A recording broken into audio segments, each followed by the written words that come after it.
Jazz সিটিটা release হোক, jazz সিটিটা তো খুব আশা করছি ভেরি সুন রিলিজ হবে। জ্যাজ সিটি রিলিজ হোক আগে, এটা তো করলাম, এখানেই তো করলাম। হ্যাঁ, এই ডাবিংই শুরু হবে। ডাবিং এর জন্য অন্য প্রজেক্ট যা বুঝলাম যে আমাকে এখানে অনেকেই ভালোবাসে। আমি আপাতত এটুকুই বলতে পারি, এখানকার দর্শক, এখানকার ইন্ডাস্ট্রির সবাই মনে হচ্ছে অনেকটা ভালোবাসা দিচ্ছে এবং দেবে, নাহলে জ্যাজ সিটি কিভাবে করলাম এত বড় একটা শো।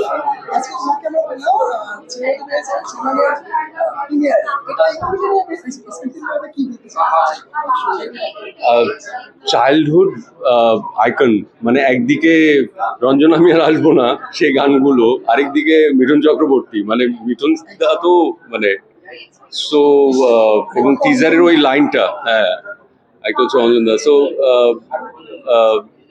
আই থিঙ্ক, আমি তো অঞ্জন দা স্যারের ডিরেকশন বলো, অ্যাক্টিং বলো, গান বলো, সবকিছুরই ফ্যান। সো ভালো তো লাগছে, খুব ভালো লাগছে, ইটস এক্সাইটিং। Thank you.